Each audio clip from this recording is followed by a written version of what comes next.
Chief justice Aamir Farooq साहब ने दलाइल सुने हैं और उन्होंने ऑर्डर के लिए रख लिया है, और अब देखते हैं कि वो ऑर्डर क्या करते हैं, और हम होपफुल हैं कि ऑर्डर ठीक आएगा, और अगर ऑर्डर एडवर्स आता है तो हम इंट्रा कोर्ट अपील उसके ऊपर दायर करेंगे।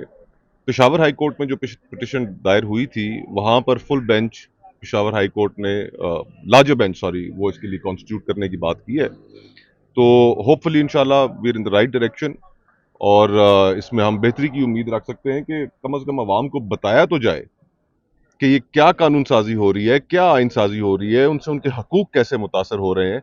हम ये तो नहीं कह रहे कि पार्लियामान को कोई डायरेक्शन दी जाए, हम तो ये कह रहे हैं कि हुकूमत को सिर्फ इतना पाबंद किया जाए कि वो ड्राफ्ट मंजर आम पर लाए, और साथ ही साथ लोगों को उसके ऊपर अपनी राय और तजवीज़ देने का मौका मुस्तफा दें। नवाज खोखर साहब, ये बताइएगा कि ये ड्राफ्ट पब्लिक क्यों नहीं किया जा रहा, वजह क्या है, क्या इसमें तरमीम होने जा रही है? मुजवजा भी सामने नहीं आ रहा, हुकूमत को खुद नहीं पता चल रहा कि हम क्या करने जा रहे हैं।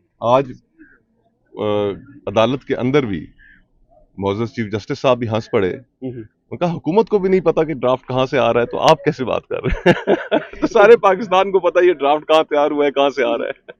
तो हुकूमत अगर कोई इस तरह की पॉलिसी हथकंडे इस्तेमाल करती है, अगर मौलाना फजल रहमान और वकला का अलायंस बन जाता है, तो आप ये समझते हैं कि ये टफ होगा? बड़ा लीथल कॉम्बिनेशन होगा, और मैं तो ये समझता हूँ कि मौलाना साहब के लिए अपनी इनफरादी सियासत को रिवाइव करने के लिए, मज़ीद बढ़ाने के लिए एक बड़ा अच्छा मौका उनके हाथ आया है। इसी तरह इस्तकामत से वो खड़े रहें इस आइनी तरमीम के खिलाफ, और वकला और मौलाना फजल रहमान साहब का जो कॉम्बिनेशन है, ये इस हुकूमत को रुखसत करके ही रहेगा। अच्छा सर, ये बताएं कि बिलावल भुट्टो क्यों फ्रंट फुट पे खेल रहे हैं आईनी तरमीम मंजूर कराने के लिए? कोई खास वजह, क्या उन्हें कोई ऑफर कराई गई है? देखिए, मेरा ये ख्याल है कि उन्हें नून लीग नाकाम हो चुकी थी कंसेंसस क्रिएट करने पर इस ड्राफ्ट पे।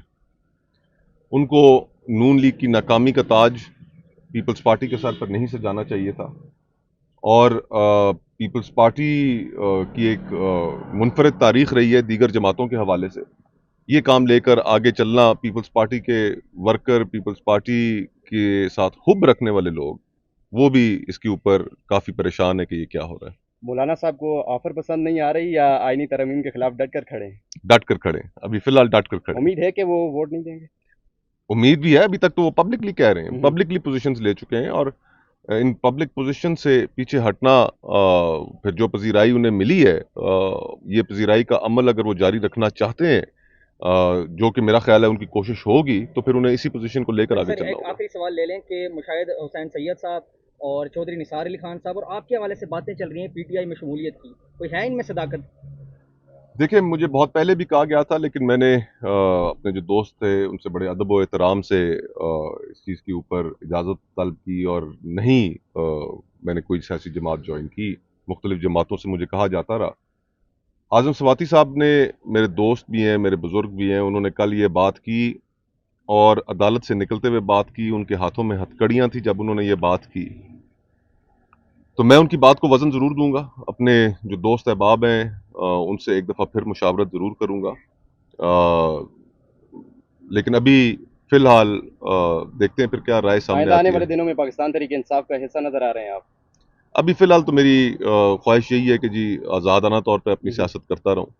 पॉलिटिकल पार्टीज़ के अंदर डिसेंट की, इख्तिलाफ़ राय रखने की गुंजाइश नहीं होती, और अगर बेबाकी से किसी ने बातें करनी है, मुख्तलिफ इश्यूज़ के ऊपर अपना मौक़िफ़ पेश करना है, जो शख्स अपनी कन्विक्शंस के मुताबिक समझता है कि सही और गलत है, सियासी जमातें फिर वो मोतरज़ हो जाती हैं।